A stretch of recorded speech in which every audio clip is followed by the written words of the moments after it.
This is the Eco Living Show. Hi, I'm Amy and I run a business, Alissa Design, that basically does things that help repair clothes and creates slow fashion for people. So, as part of that business, we sort of developed products and then realized that we needed to go a slightly different route. And that route sort of took us on an even more eco and sustainable journey. So then we sort of started toying with the idea of creating a refill shop, a zero waste shop. And so then was born the refill shed. So we have like two elements to the business, which is Amie Alissa Design, which is where we do all the clothes alterations and we do making garments for people. Okay. And then on the other side, we do refill products, things that you can get that are more eco-sustainable things for the home, for yourself. So we do those sorts of things. And then as a sort of crazy culmination on top of that, I realize I need to do even more if I'm not already doing enough with these kind of things. So I developed this new sort of route, shall we say, that's called Slow Circular Earth. And I've been doing some sort of big blue sky thinking sort of about what this all means. And basically, in a nutshell, it's about how to get free eco education to everybody, so that I believe that everybody deserves educating, and accessibility to it should be free. So I had started by I've been writing books, been writing blogs, posts, been doing videos for many, many years, and lots of different things like that that have shaped what we're doing. But they all had a price tag to them. So I was trying to make money from these things that I was doing, thinking that that was the right way for the business to go. And it seems that actually, no, it's not supposed to have that kind of an impact where it's not about me gaining, it's about everybody gaining. So it's about us all learning together and growing so that we can be more of a sustainable community together. So that's a little bit about, what we do.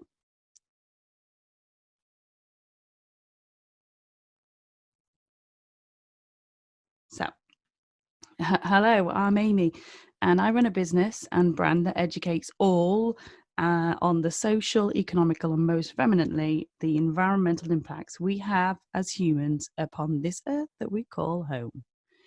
I don't just tell you and inform you about the green ways of life. No, I truly live it every day.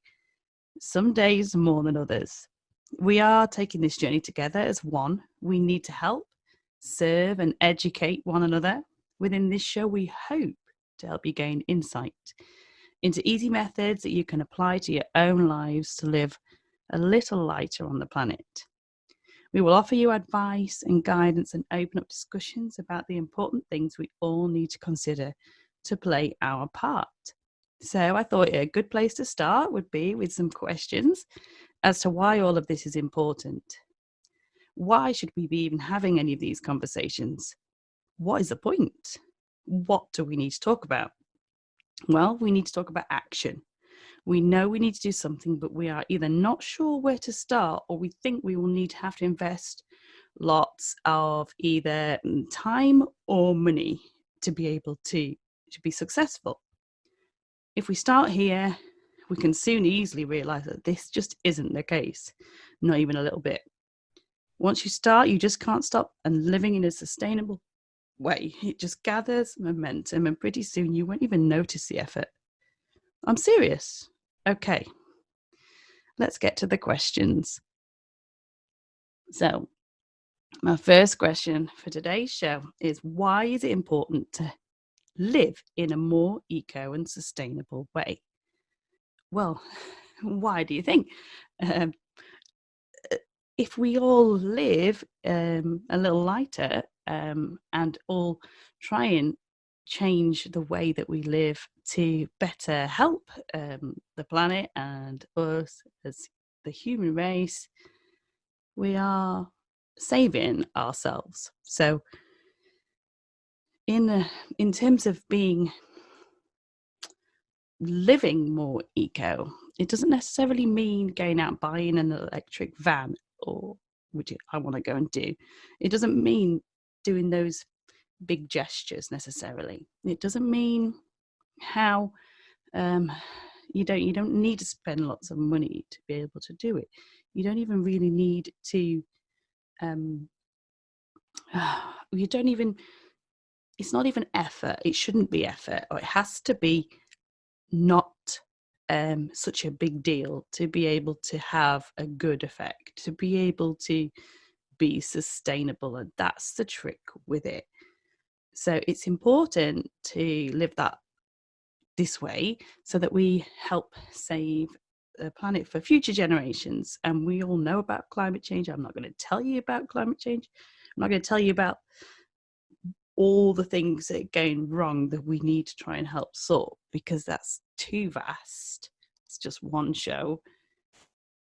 But if you start to understand those things, or if you start to be aware of what those things are, at least then you're in a better position to gain an understanding as to how important it is to live more sustainably. And if every single person, no matter what their social, economical, environmental stance is, if everybody makes that little change, then it does make a big difference. We've seen that with loads of different. I'm part of Greenpeace, part of Green Party, support RSPB, Woodland Trust. I do all sorts of fundraising and assign, all the petitions and everything that come through, and the things that can help make a difference. I'll do it. I can play a part, my little part, and I still don't feel like it's enough. So it doesn't mean that you have to go out and do something. You don't even need to do anything if you don't really want to. It's a choice. Everybody has a choice. And this is just to sort of give you that option. Like, try and figure out if there is something that you could do or you want to do. So it's really important to do that and to live that way if you're of the right mindset. Like, if you really have no interest in it, then you don't need to do it. Hopefully there are others out there that really want to and that will play a bigger part in it. So it doesn't matter. So the pressure isn't from me, from anybody, to do something that you're not ready to do or that you're not willing to do. But it's important to do that if you want to. It's quite simple. But to live in a sustainable manner, you have to change your thinking. You have to sort of develop a resilience almost to problems that could come up with it, because there are a lot of issues that come up as we start this eco mindset and this journey. So question number 2, what difference would it or even could it make? So if you start your journey, you want to become more mindful and you want to live more eco, what differences could it make? Well, you can see just in your own surroundings what difference it could make. You don't necessarily see the bigger picture, and sometimes it's hard to see the bigger picture when you're in it and you're doing the little things that you can do within your own remit. Now, to understand what difference you could truly make is it's too big almost. You need to be able to see the small steps that you're taking and understand that you won't see it. It won't be too. It won't. It's hard to understand, hard to explain. You won't see the impact straight away. You will see small changes and you'll think, I'm not even getting anywhere. I'm not even doing anything. But that is, the frustration's great to know that you have that kind of passion or caring about it enough to know that it's annoying you because you're not doing enough. That's when you can start to see the difference, but you're very frustrated by the fact that you're not really making a difference. That you can sometimes lose the drive for it. So it's at those times when you think, this is not enough. Why is this not enough? Well, within that time, within that little space where your head's at, you're processing, and then you're leveling up, you're going up, you're scaling up with it. You are making a difference because you care enough to get frustrated and angry about the fact that you're not doing enough. I'll give you an example. So over lockdown period, I became, there was a lot of, we didn't go out very much, or we went out for a walk, and there was no sort of, I don't know, things just went a little bit backwards, definitely, in terms of how to live more eco and sustainable. Now, in one way they went forwards, and I'll maybe get to that in a little while if I remember. But in some ways you take a step back because things aren't as easy. So the shopping, we couldn't just go to the shop and just buy what you needed when you needed it. Or I couldn't spend hours in Lidl's or wherever I went for shopping to find all the things that didn't have loads of plastic packaging, didn't have all those unneeded, unwarranted things on top of vegetables. And I couldn't spend time doing that, which is what I'd done before we were locked out.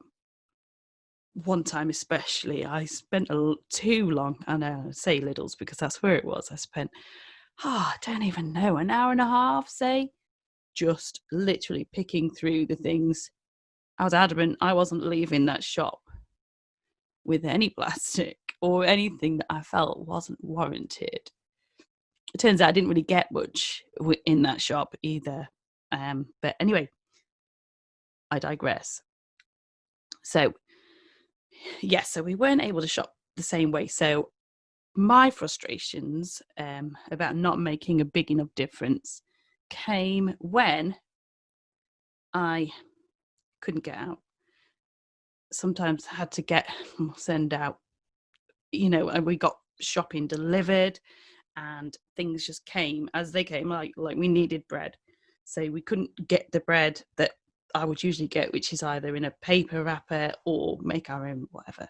But we couldn't get the flour to make our own. So one of the frustrations was that we were buying lots of different bread and ended up with plastic packaging, and also then like boxes and pizzas and just things that you could get easily on a shopping delivery coming to the house. And then at the end of it, I just got to a point where I realized I got just hundreds and hundreds of boxes, plastic wrapping, things that I would usually just sort of save and use, the boxes we would, and the plastic bits that we did end up buying, we'd use, and actually kids would do some craft or something with it, which honestly was absolutely brilliant when we were homeschooling. But there was just an overload of stuff. So it frustrated me that I couldn't just do and shop how I wanted to shop. I wasn't able to live that kind of refill way, which is what we'd started before lockdown, hadn't shoot. So that was a big frustration, having piles and piles and piles of stuff that either was recycling or going into landfill. Just, what is the point, is what I ended up sort of saying. What are we doing? Got this stuff, all this stuff.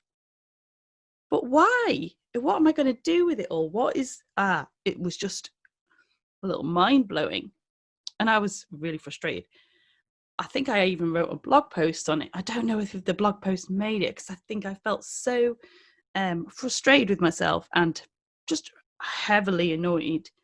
And I thought, I don't want to put that out there, because that just shows that, look, I'm this big eco advocate, and I'm trying to show this is how you should try and live your life. This is a great way to do it. And I can't even do it. So it was like, oh, that was a big eye opener to say, well, actually, sometimes it just isn't possible to do or live exactly how you want to do, unless you're in the middle of, I don't know, living in the middle of a forest somewhere, and you eat only what you grow, or yeah. Anyway, we're in the real world, and we have real world problems where it's not just as simple as that, especially when you've got two kids that just love cheese. So we're going to have plastic because they love cheese, and the cheese comes in plastic wrappers from the shop that it's easy to get it from. Now, I can source somewhere that doesn't sell it in a plastic wrapper, but that means effort, or that means going somewhere that's across the country to buy it, or ordering it in. And that I can do, but sometimes life is a little bit harder than just doing that. So going back to the question, what difference would it, or even could it make? Well, it will make a difference. Just the fact that you even care enough to do something is exactly what we all need. Not what I need. It doesn't matter to me whether you decide that this is something you want to do or whether it isn't. I'm not going to force you. I'm not going to be the one to say this is the right way to do it. But if you want to do it and you feel that it's already happening and you're already thinking that way anyway, just try it. What's the worst that could happen? So you can make a difference, but it will be very frustrating at times if it's not quite going how you think it should do, or you want to see a return from your investments of time and thoughtful processes. It won't become evident. Even I'm like, well, if you could see the rest of my room, it's just covered in little notes and post-its and mood boards, vision boards, and toilet paper, just the stuff on the walls that basically everything I sort of do and think is, I'm consciously very, very aware of what I can do to have an impact and to make changes in my everyday life. And basically all this is starting the conversation with people, starting ideally locally, so that we can come together as a community and build, not literally, not even really figuratively, but build this sort of this good old fashioned ethos of just living in a more holistic way that doesn't impact the earth as well, as much as it has done. Now, for me, it's okay saying that. One key part is that at the end of the day, it's not always down to the individual, and I'm fully aware of that. But we still play a part in it. We can still play a part. And as a community, we certainly can play a part, a bigger part, when we're doing things together. I know that majority of things are out of control, are out of our control, not out of control. Well, in some cases, probably are out of control. But in, government decisions, policies that we can't necessarily impact. Yes, we can sign a petition. Yes, we can send our MP an email. But does it always have the effect that we want it to, or that we need it to have? Not necessarily. So there are things we can do and we can make a difference. I truly believe that we are making a difference in every little step that we take. Okay, so that's good.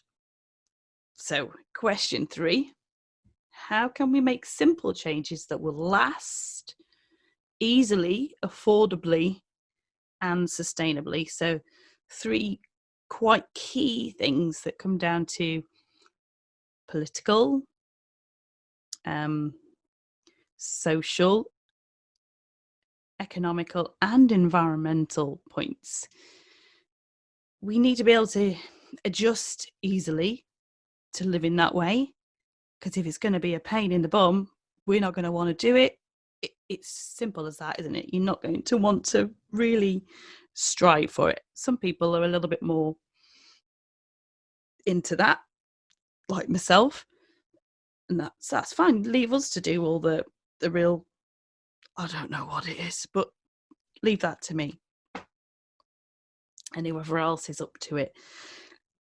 But so anyway, easily, affordable, and sustainable are the 3 things that you need to think about, so that we are doing it so that you can sustain it. You're going to make those changes and then go like, well, okay, I can't keep that going, so I've tried that and that's not for me now.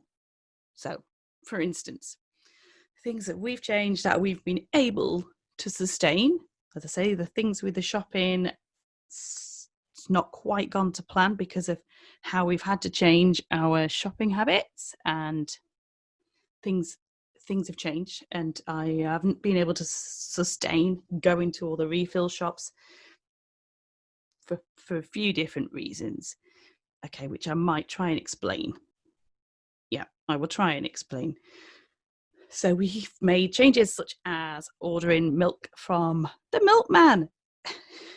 Remember that guy or gal? I remember them. It was brilliant. Even the pop man. There's so many things. I'm nearly 40, so I don't know whether I'm showing my age with this, but so we get the milk. The milkman comes and delivers. He doesn't just deliver milk, He delivers juice, butter. These are just a few things that we might get from the milkman. To be honest, we only get milk and juice now, because we were getting like bread and butter, and as I say, they weren't always being able, because of the demand on the service, everybody was starting to use the milkman, which is great. But then there's lots of people, and it basically meant that the ordering system was just filled with other people trying to get on there, and I just couldn't get on to get the things I wanted anyway. So, but we were able to sustain that happening because we rely on having a supply of milk for the kids for the breakfast, and especially when they did go back to school, because it was the thing I was really keen on making sure that they had a good breakfast and they're learning better because they are fed well. So we have the milk coming in, that's and juice, fresh fruit juice, and the both the bottles that we get are the ones that you empty, you use, decanter, clean, and put them back out for the milkman to collect the next time he does a delivery. I say he because he is a he. There's 3 deliveries a week, which is more than enough. We just make sure that we've had to change our order so that it fits in better with our life. We were getting just like 1 every other day, and it just wasn't enough. We were just basically using that pint of milk that day, and then we're like, wait a minute, we haven't got enough now. Well, second day we'd get the same again, the milk and the juice, and then be like, the milk's run out again, so we'd have to go to the shop to get some milk anyway, we have managed to sustain it. We've changed and developed what we were doing, so we now have 2 bottles of milk and a juice arriving when they arrive, and then that usually means that we don't have to buy anything else from the shop. easy peasy. We know we're doing our thing. It's using a better service, and we don't have touch plastic at all. So the amount of plastic bottles that don't go, they don't get recycled, that we were using before, we don't have to use them anymore. I mean, there is another point that actually really shouldn't be drinking cow's milk at all, but the kids they won't drink it. We've tried many different types of milk with them. Anyway, they're not as keen as you would think they would be on coconut milk on their cornflakes or oat milk. Actually, that's all right with porridge. That goes down well with porridge. Or almond milk, especially for my son, who's really not into nuts. He doesn't like nuts. But I don't know whether he realises that Nutella has nuts in it, but he loves that. So anyway, he does know because I'm allergic to hazelnuts. So, but again, we're digressing. So how can we make simple changes that are going to be able to last and be sustained? Making sure that they're easy. So I have an order set up now with this milkman, and it just happens, apart from when the money is not in the bank and it doesn't take the payment, but then they just try and take it the next day. So it's an easy thing. It's affordable, because I know in my heart, even if I feel like actually I might be paying a little bit more than I was doing for the big, like 4 litres, not 4 litres, there was never that much milk. 4 or 6 pints I would usually get in the plastic bottles. So, but saving on that, knowing that I wasn't buying plastic for them, and that everything gets washed and reused that we're now using, I don't mind that I'm paying a little bit more money, because it sits better with me, and I feel like that is something that's easy, it is affordable, and it's sustainable. It's really, really key that those 3 things are done, and that they're easily done.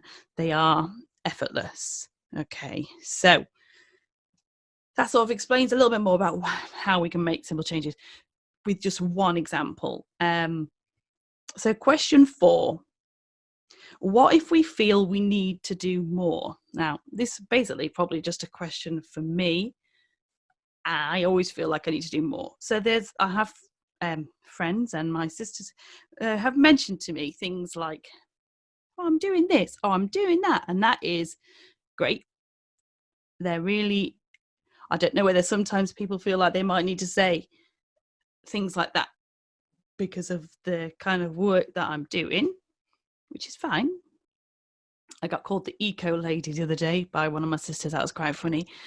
The eco lady. Oh, well, you're the eco lady, aren't you? Oh, well, I love that. I'm not bothered. You can call me what you like. Well, okay, don't be rude. Anyway, so yeah. So where was I going with this one? What if we feel we need to do more? So that's it exactly. So my friends and people around me saying things like, oh, I'm doing this, and I'm trying these different shampoo bars. I'm trying, what else have I heard recently? I've gone vegan. Oh, I'm trying to eat less meat. So many different things that people do try and do. But a lot of the time when that conversation starts, the reason why that conversation starts is because people do care. They do want to do more, but maybe perhaps they don't know how to. Maybe perhaps they haven't got a clue where to start. Maybe perhaps they don't have the time to think about it. Maybe perhaps their life is just full, and this just seems like something that they have to do because it's really important. But heck, maybe there is no time to fit that in a day. Not everybody's just sort of sat around all day like me. I'm not sat around all day. I have been on furlough since the 1st of April. It's likely that will continue. I'm hoping, what I think I'm trying to do, well, with the businesses and the mindset and everything I'm trying to do, is you make the most use of the time that I do have at the moment to be able to put things in motion so that we make lasting change. We live differently, and it's super important that although, you know, I am have a luxury of time and space to be able to think, to be able to try these different things, and to be able to create content. That's not a word, is it? To be able to create content that will help others, that will make other people realize what they can do. So yeah, I do have that luxury of the time, but lots of people don't. And you will have this overwhelming feeling that you aren't doing enough. So to be able to do more, you need to have that feeling. If you feel you want to do something, then that's the place to start, even if it's really small. It could just be a simple thing that, yes, you do recycling. Yeah, I think majority of people now rinse out their plastics, their bottles, their tin cans, and they put them in their recycling bins, and they pop them out each week or every other week, whatever it is. That's just a given, isn't it? But there are the next stages to that. There are more things that you can do to reduce the amount of recycling that you're having to put out. So that's another one of my big pet hates, is the amount of stuff that I actually do put in the bin. Now, I'm going to call it my landfill bin. That's what I'm going to call it, the green or the grey one, if you're local. That bin hardly ever has anything in it anymore. I'm really quite proud to say. But so I used to go to the tip a lot. Used to tip a lot of stuff that couldn't be given away, couldn't be used, couldn't be burnt, couldn't be something. You know, clearing out houses and things. That's something that happens. You do. Ideally, not to do that, but going to the tip is actually recycling. That is one of the key things. So, and yeah. Anyway, we're going into a whole different territory talking about that. But if we feel we need to do more, and we've got bins that are still full of recycling, that is one key thing that you could start to change, is just reducing the amount that needs to be recycled. Don't mean just keep more of it in your cupboards and your drawers at home or in your garage like I started to do. Don't do that. Just reduce what you're bringing home. So like with the milk bottles, like with the fresh juice, those two things would have been two different sort of plastic and card type cartons that we would have had and that would have gone into our recycling. Now, they're not now. So that's me taking another step further in the recycling process to be able to say, okay, no, I don't need to do that anymore. I can definitely say that I am doing that little bit more. I know that there's still more that I can do. We've worked very, very, probably might have been the last month, the month before, I got a little bit crazy, a little bit overexcited, and decided to clear my pantry out and paint up my pantry cupboard. I have a pantry under the stairs, very fancy, aren't we? And a pantry cupboard. We have the luxury of so much pantry space. It's awesome. It's like the old days. I think I am living like, like the old, just like my grandma, actually. So I'm going to put that one out there. So yeah, went a little bit like, oh, this is exciting. So I cleared it out, cleared out all the things, checked what we had in there. We redistributed things. So we're putting the flowers in the jars and old I'm basically just a bit of a hoarder as well. So keep lots of glass jars and tin cans, but tin cans will come into another project that I will talk about another time. But the glass jars, keeping them, washing them and reusing them for whatever I want to put in my pantry and my pantry cupboard. I basically went all to town and cleared to the point where I could see what was in there. I labelled things up that hadn't been labelled. There's some good photos of this I will be putting on my blog at some point. So we've got all this sort of wonderful system that's in place now, that so when we run out of a spice in our main cupboard, let me just check the back stock. I'll check my back stock in the second pantry, and I will go, oh, we have already got some ground ginger. I will bring it out, and I'll bring out the ground ginger, whatever it is, and we will fill up the tub that's in the usable sort of cooking zone. So that's it. And then it gets to the point where I've run out of that. What should we say this time? Not ground ginger again. Mild chili powder. I need to put that on my shopping list. So I've got a nice big shopping list, and I'll put that on my shopping list. And then I'll go and buy that to stock up my pantry. So we're using this sort of circular system in our pantry, in our food stores, that will hopefully then mean that we only get and we only buy what we actually need. Now, if we can then buy that from a refill shop where we can go in with our little jars and we can fill it up, take it away, or pay for it. Don't just take it. Pay for it, take it away, go where you're going to go, and then do what you want to do.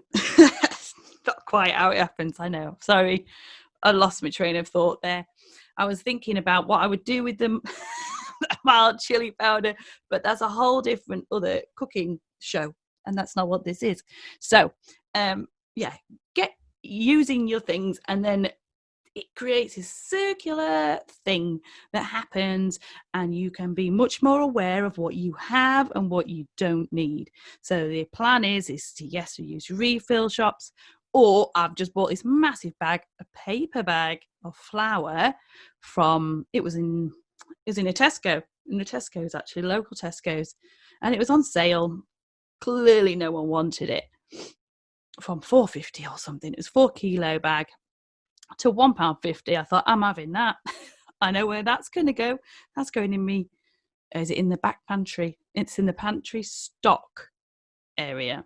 So we now have this sort of system in place, which will hopefully mean that when I do go and need to buy something or think about something, I'm going to think about it on the next scale. So I'm having to think about, right, okay, I don't just want to go out and buy another plastic bag of rice because I know that I need to refill my rice. I'm going to go out and buy a sack from somewhere that I can store at home and then use it in the right way. I've done that before, where I've bought a sack.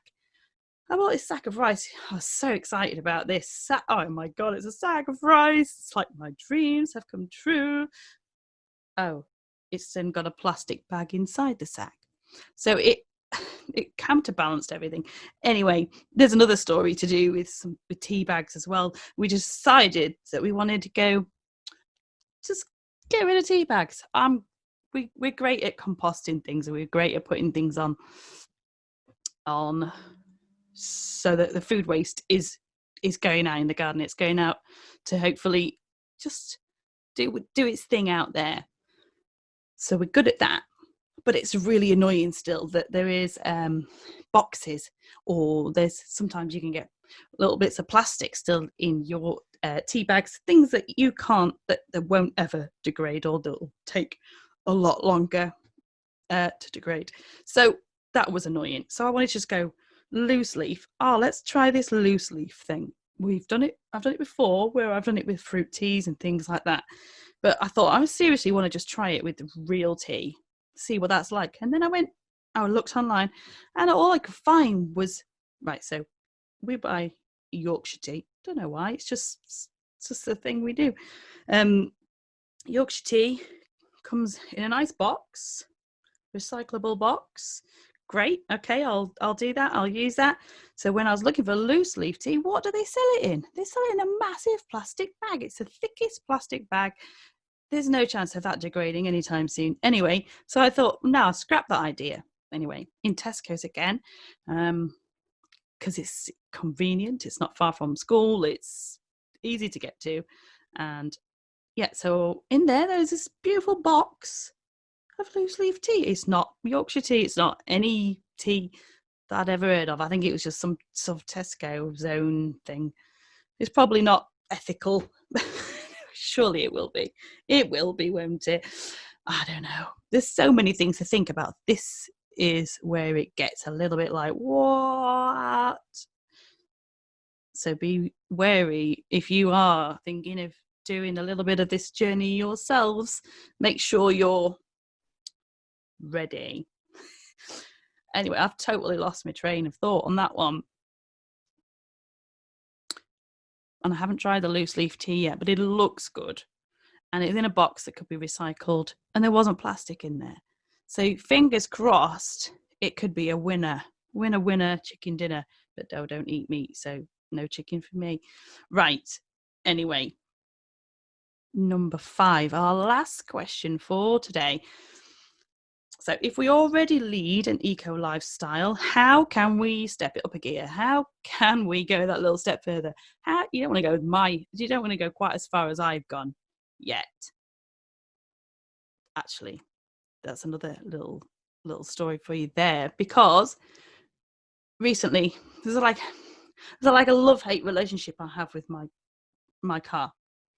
I love her, very much love her, but there are problems that occur that stress me out a lot, which is what happens with most people and most people's cars. That's just what happens. But it got me thinking, because the last 2 times that I've thought, oh, why? Not again. I just want things to be easy. Can't we just walk everywhere? Well, you know what you get. What you ask for, you get, don't you? So anyway, I set myself a little experiment, and it's gone pretty well. So the experiment is, can we live without a car? Can you, when you live in a village 5 miles away from the school, the shops, the clubs, not that anyone's going to clubs at the minute, can we? So we've tried it for the last 3 weeks, and guess what? You can live without a car. Not if you want to nip to B&Q and get something on a whim. You can't do that. What else have we not been able to do? Life's harder, but I found mentally more easy to manage without a car. Now, so what I'm trying to sort of express or explain, which is a little bit, I mixed the words up a little bit there, express. So what I'm trying to explain, shall we go with that one, is stepping it up a gear. It doesn't have to be that adventurous, but it just means slight adjustments. If you can make slight adjustments to what you're already doing and just make it so that it's, like we said before, easily affordable, sustainable, you're going to be able to maintain them, or you're going to be able to then, again, after that, once it's become an established change, you can then step it up a gear again. If you sort of set yourself like little maybe targets, then that makes it more achievable too. So for example, like we've talked about the recycling, we've talked about how you can sort of like shop differently. So the ways that you can, simple ways to do it. Now, if I can try and put this in a way that sort of makes sense. So things like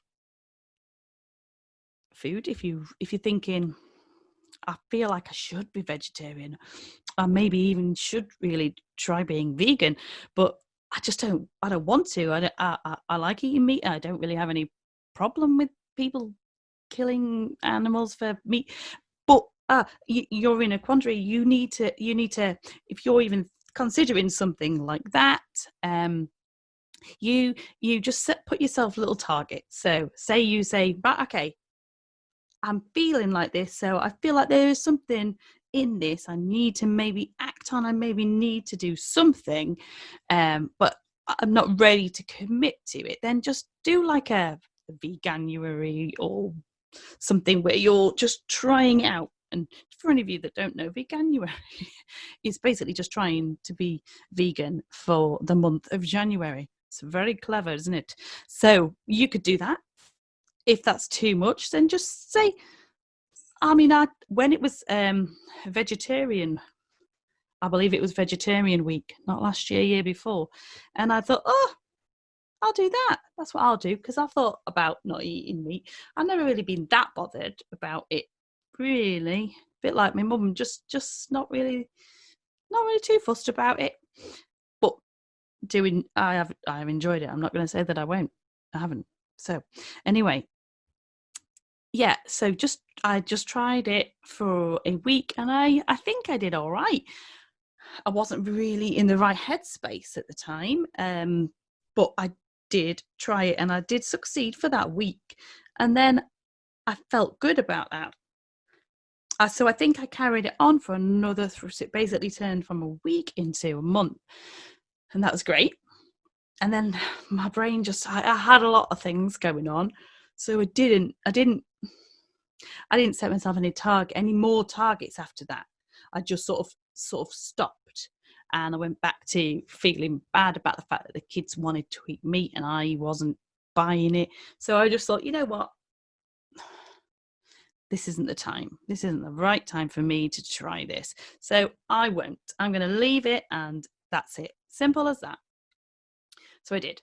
And then I can't even remember how it came back. But then I just thought, you know what? I really don't want to eat meat. Or there was something that was happening and I was eating stuff and I just didn't feel good when I was eating it. So I just did it. Same thing again. But I set myself some targets. I think it was, this week I'm not going to eat meat, but I'll cook it. I'll cook it because I know that that's where the problem is for me, is if I don't cook it, then I feel the guilt of not cooking it if the kids want to eat it.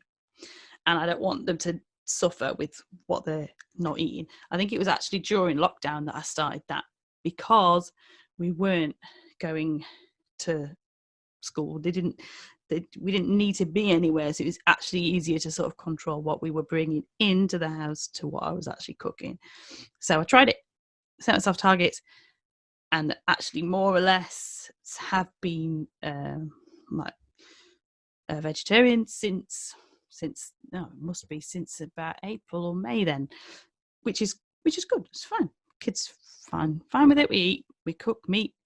I've had a couple of things here and there, but more or less I've stuck to it. It's been easy, affordable, and sustainable for me, because I've sort of let other things that worried me about it go. I've been able to sort of say, okay, I know that's what my blockage is. That's my thing that's stopping me. So I need to work on that. And then, okay, I can happily go with that. So stepping it up a gear is only possible if you are in the right mindset and you're doing it, you're in the flow with what you're doing and you're feeling that it's the right thing to do. So there's no point in forcing the stepping up the gear. There's no point in saying something that you're not going to be able to stick to. You need to be able to see it through so that you can feel good about having stepped it up. Because if you have the guilt of doing something that's not been right, or there's something, it will just stop you in your tracks. It'll stop you from achieving what you're hoping to achieve. So yeah, it's easy to step it up once you're in the right mindset and in the zone. So I was thinking, for the end of this show, one final question. And the one final question, it's not going to have a number, this one, because usually I'm like me 5 questions and then the final question. So it's not going to be 6. We don't like 6. We like 5. So what is our communal next step? So we are facing monumental environmental challenges because of climate change. As a society, we do all we can to counterbalance. We certainly do our bit. Yet, is it enough? We know we have to act fast and now. We have to do something that makes a difference and has an impact, but make the much needed shifts in how we live our lives. We recycle, we grow our own food, we compost, cook from scratch, bake, repair things, reuse shopping bags, use zero waste shops, we buy from farms, we use eco products, we think before we consume, we have green electricity, and we even offset carbon. That, though, is still not enough. Not for me. So we carry on building as we go by supporting charities, fighting for nature, dreaming of electric vehicles as the norm. We run eco businesses. We share our green experiences, signing petitions, changing our lifestyles. We don't fly, and that feels a little bit better. What could be the thing to do that would prove effective in making the next big step in environmental change? What could prove a fundamental strategic thing to do that could catapult us all to that change, which leaves us with no other choice but to forge ahead and save the planet once and for all? Perhaps that needs a little bit more thought. So for now, I urge you to consider your next step. How can you better protect this one and only magnificent earth we call home? I certainly am looking forward to going on this journey with you. Let's see where it can take us. I'd love to hear your thoughts on today's discussion, and if you have any questions, you can contact me on my Twitter page at Amie Alissa W. Hopefully I will endeavour to reply to all of them, and who knows, your question may even appear on a subsequent show. So would you like to take that leap of faith and join in the quest for this eco lifestyle madness? I'm Amie Alissa Watson, and I've been happy to share with you today.